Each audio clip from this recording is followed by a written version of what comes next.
Hi, I'm Chase Stanton. I'm the station manager here at SCTN, and today I'm joined by Jim Roth, who is a former city council member and also an active member in the community with the Historical Society, Friends of Lindenberg, correct? Correct. Anything else? You do a lot around town, so. President of the Saline Brecken Friendship Guild. So, a lot. Involved in many different things. Exactly. Well, thank you for being here. Good. And today we're going to talk a little bit about a book that you were involved with, which is Saline, Our City. This came out during the sesquicentennial, and it talks about not only the last 150 years of Saline, but even a little bit, well, a long way before that in terms of the area prehistoric even. Thank you for bringing it in, and I guess if you just want to talk about a general overview of what the book has and what people can find in it. I'll start by the concept of the book. That's probably about 4 or 5 years ago. I was looking at far as what we had for sale at the Historical Society's gift shop, which is at the Rentschler Farm Museum, and just seen a lot of small little pieces of information. And I'm also the webmaster for the Historical Society, and on this website is some various articles that's been written through the years. I was thinking that it'd be nice to have a book that would contain, instead of just little pamphlets, the whole complete story. And since the sesquicentennial was coming up, I thought that would be the time, very timely to do such. And looking for as activities for the sesquicentennial, I had this one as being part of it since I was on the task force for that. And that was the major role that I wanted to play with that task force, is getting this book put together. So what had happened is they wanted to have subcommittees. So we had a book subcommittee, part of the task force, and I thought I had a good handle on the book, but it was very great to have a committee to work with, that these people offer me good resources, good advice, because on the committee we had some authors that authored some of these shorter articles, and some of it actually authored some books. So they were able to offer great suggestions, and they were kind of the sounding board and really helping to getting credence to get the product that I was looking for. So I can be very, very thankful for them, and they gave me some great leads. And since I taught graphic arts at the high school for 30 years and worked in the printing industry since I graduated from high school, and worked very close with the book printers here in this area, that quickly decided that the local book printer was going to print the book for us. Great. Which was McNaughton Gunn, and I've been involved with that company since their conception, and excellent people there and great support. They supported the schools and activities, and this is a definitely great community project. So they said they would give me the best price possible, or the city the best price possible for it, and they came through on their promise. So we went with it. And since we went with them on it, it came to me that we needed to have a book that would be a softbound book or paperback book. Okay. So I'd love to have a hardcover book, but if they did it, they would have to send that part out. All right. And I wanted to have full control right here in the community of Saline. That's excellent. So once I started compiling information for the book by going through the site for where the digitized newspapers are. So I looked back through the articles through Saline Observer, and they were bought out in the 50s and 60s, and the main newspaper ended up being the Saline Reporter, and ended up being Heritage, and so at this point in time that's even extinct. Yeah. But I went through the stuff that was in the digital newspapers and gleaned the articles that were there. Plus I met with Leslie Needhammer, and she was on my committee, and she was very excited about the project, and she opened up all the articles and stuff the library's collecting, and they had full access to all the reference materials that they had at the library. And we started going with it, and she kind of came up that there were a lot of paintings throughout the library that local artists did. And I looked at those, and she said that'd be kind of nice to include them in the book. So it was fantastic idea she had. And these local artists happened to be former students of mine. Oh. So I knew them personally. And I contacted them and said I would like to include their pictures in the book. So it was no problem. They quickly granted me permission for it, and they said they were honored to have their pictures be part of the publication. So there's color pictures in it, and it depicts as far as scenes from Saline's past history. And you were kind of mentioning that there was a committee and then there were authors and other people involved. Would you like to mention all the different people? I'm sure it's a long list. It's a put long something list, like and this together. I gave them credit in the book, so I don't forget anybody. I have far as Joan Black, Martha Churchill authored a book along with her book that was about the electric train, Old Maud in Saline. She was a co-author of that particular book. And she is also a freelance writer for the Saline Post and some other publications. Bob Cardiati, who is a freelance writer, and he's written some articles that some of them appear on the Saline Historical's website. Very excellent man for contribution.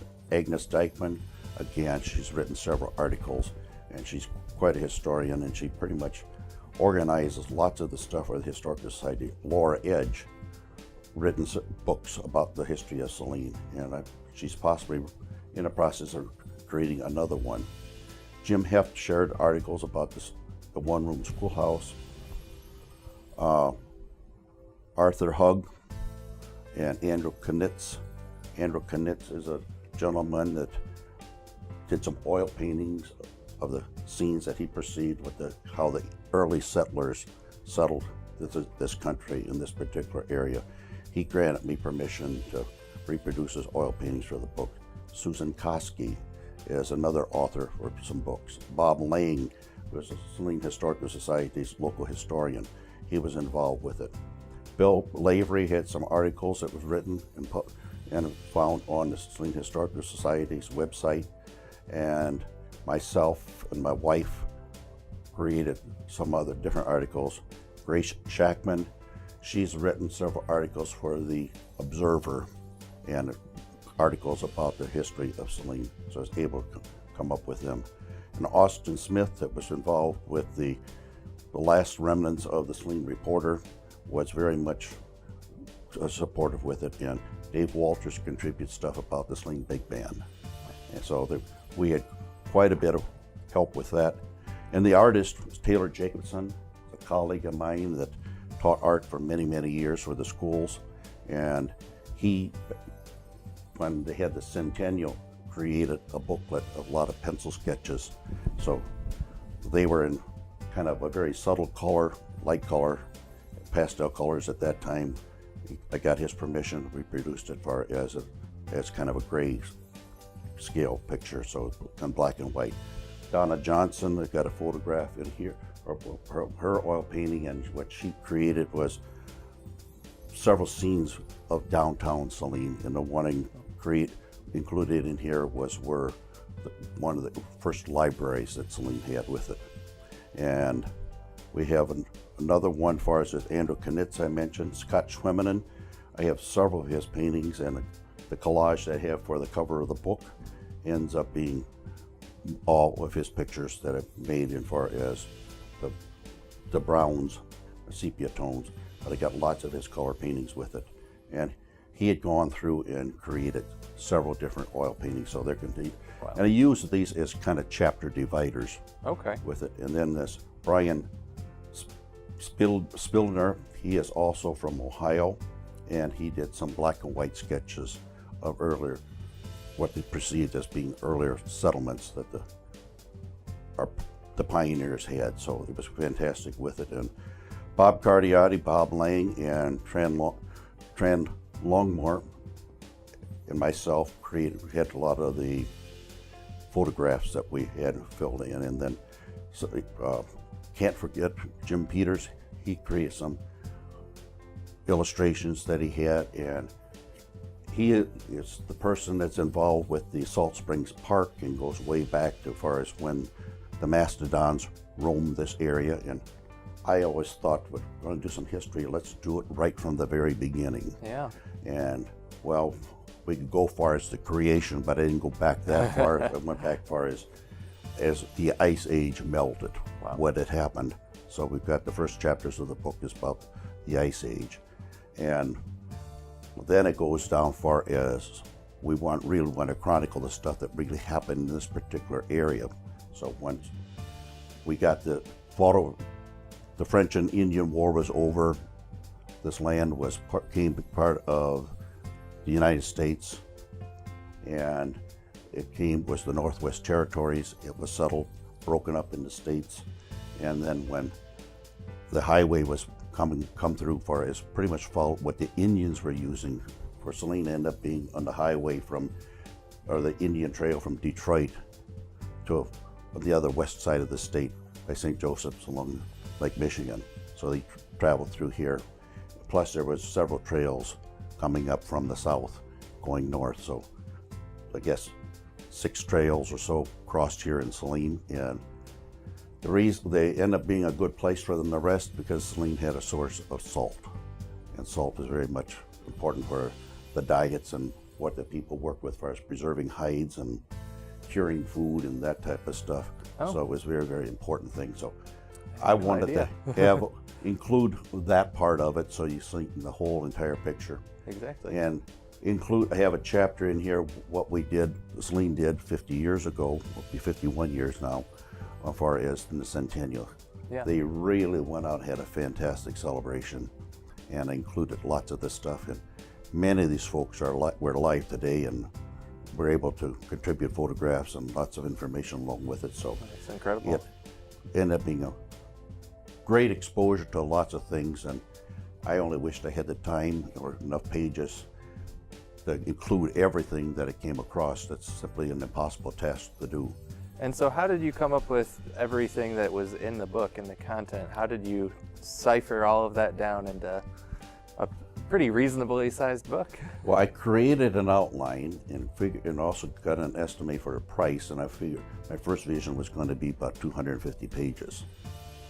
Once I started printing the rough copy out and had just placeholders for photographs and categorized that way as far as what I thought chapters would be, I ran this information by the committee, my book subcommittee that I had, and we had several discussions as far as the best way to kind of organize things. They had good ideas, and so they kind of gave me some guidance. Yeah. And through the committee's help, able to come up with far as the best way to do that. I do have a section in there far as trying to chronological article from the newspapers and stuff that I had some of the highlights of the year by year, and include some photographs. And here again, I feel that this could be embellished a lot more, and it maybe future copies or a future book or something like that, because there's a lot more that could be included with it. So Second edition. when I found out that the rough copies on so on was numbering of 400 pages or more, I knew 250 pages were out of it. Yeah. So I needed to come back. So I had to edit, make cuts, and make it that it would fit in something that would be within the price range that we could sell. So since this was a project for the sesquicentennial, it turned everything over to the city. Yeah. And so where can someone find this now if they did want to buy it? Well, right now the only place you can purchase it is at City Hall. Okay. So they have the last of the inventory, and I asked that they would see about reserving money so that we have to have a reprint, that we can get a reprints. So the reprinting of the copies is not going to be out of the question. Yeah. There should be funds there for doing such. So the reason for the cover looking like it is, I want to look like a hardcover leather, and as far as the embossed, with gold embossed and that type of stuff. So that's what's to simulate what it would be like. So well, and it's a beautiful book throughout with the different aspects of photos and paintings, and it's just really a wonder to look through. I just was scanning through it beforehand. So the book sells for $20. okay. Excuse me, there is a second place you can purchase it. The Historical Society has some of the books, Right. so you can purchase for them at the same price. So you can pick them up when the depot is open, and the gift shop at the Rancho Farm Museum. The depot is open every Saturday from 11 till 3. So they have some copies there in the book, the gift shop at the Rentschler Farm, and they'll be opening up every Saturday once it comes this spring, and I think it's the end of April. And We'll both be doing such. also excellent places to learn about Saline history.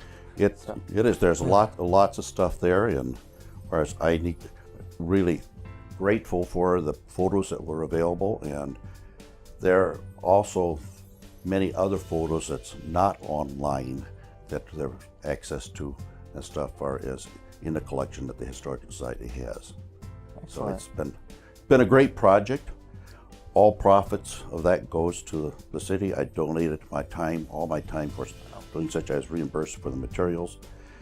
I actually did the typesetting, the layout, the entire work. So I had a person that used to work here in Saline doing that type of work for me, and she worked with me, got it set up, and then reviewed my work before we went to do with it, and it was just a fantastic job to work along with her on such.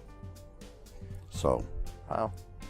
Well, I really appreciate you coming in and talking to me about it. And just so everyone knows, I believe before we started filming, you said there's only about 50 of the original run left, correct? with that was the last count I was given. Okay, so people should go out and get them if they're interested. Well, buy them all so we get into a second printing. Love to do. I really appreciate it. Thank you again, Jim. I'll mention highlight some of the chapters that's in it. We start with the beginning, then significant events from the beginning to up to 1881, and that's about the time that Saline was really on the maps at that time. Then from 1900 to 1966, and 1966 is when we had the centennial. So we have a chapter on the centennial. Then after 66, it was from 67 to 2016. So I have even information from this past August about the Saline Fair. And I have the history of Saline, the mayors, the fire department, Saline's growth, and the recreation center, and so on, in the district library. Clubs and organizations, I got quite a few of those in it, and here is where I could never be 100% complete. Yeah. I tried to reach out to all the different clubs and organizations, and some of them replied, others didn't, and so I went with what I had, and I wished would love to see a total group with it.